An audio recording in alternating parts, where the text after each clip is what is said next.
Assalamualaikum warahmatullahi wabarakatuh.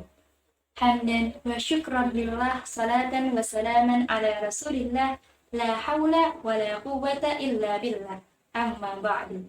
Ikhwani wa akhwati fillah rahimakumullah. Kemuliaan Nabi Muhammad itu terletak pada akhlak dan pribadinya.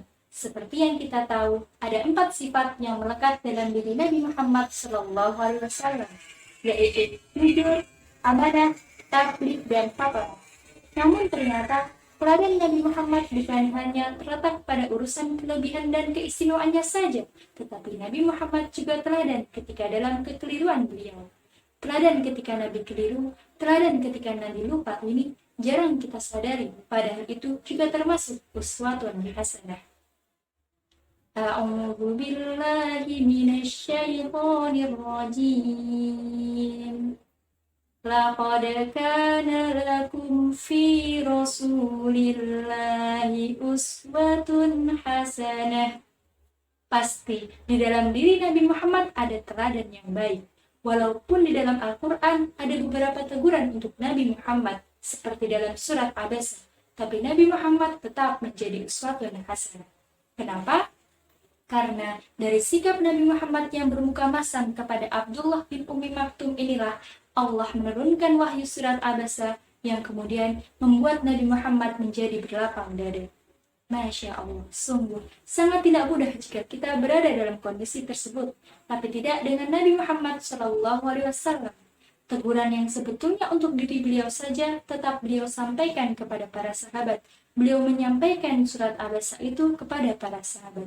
Dan bahkan ketika Abdullah bin Ummi Maktum datang kembali lagi, Rasulullah langsung menyambutnya dengan baik, yakni mengatakan, "Selamat datang wahai orang yang karena dia saya ditegur oleh Allah Subhanahu wa taala."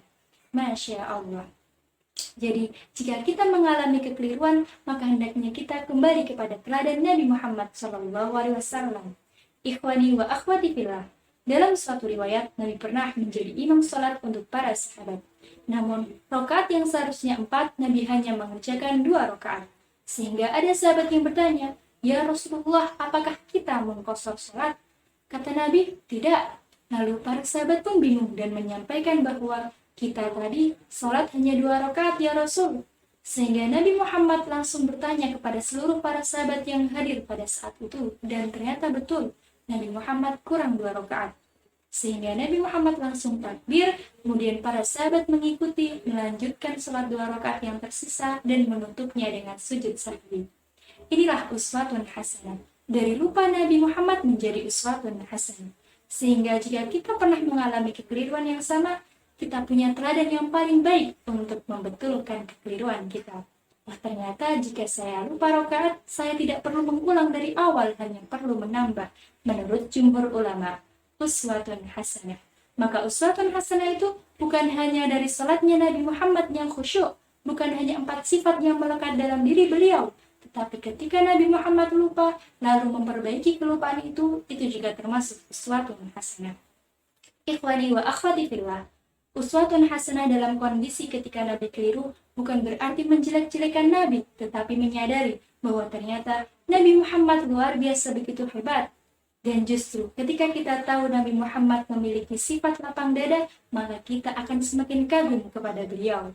Seorang Nabi dalam pandangan kita biasanya yang ideal-ideal saja, biasanya yang istimewa-istimewa saja, selalu tepat.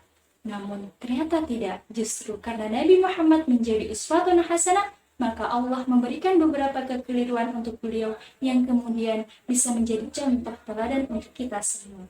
Masya Allah.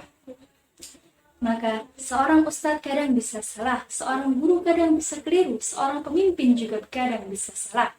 Dan Allah mengatakan, "Fala tuzakku anfusakum huwa a'lamu biman ittaqa." Janganlah kalian menganggap diri kalian suci atau tidak pernah merasa salah. Jadi hendaknya kita meneladani Rasulullah itu bukan hanya dari sifat beliau yang jujur, amanah, profesional, tetapi kita juga meneladani sifat beliau yang ketika melakukan kesalahan mau mengakui dan memperbaikinya. Masya Allah. Mungkin di antara kita ada yang memang sulit jika harus berlapang dada. tapi setidaknya kita tidak memiliki sifat membenci atau bahkan sampai menjadi dendam. Maka dari itu, marilah kita sebagai generasi penerus Islam tetap melakukan perbaikan ketika ada kesalahan. Dan yang paling terpenting, jadilah muslim yang terus-menerus berusaha untuk meneladani sifat dan sikap Rasulullah SAW. Barakallahu fikum. Wassalamualaikum warahmatullahi wabarakatuh.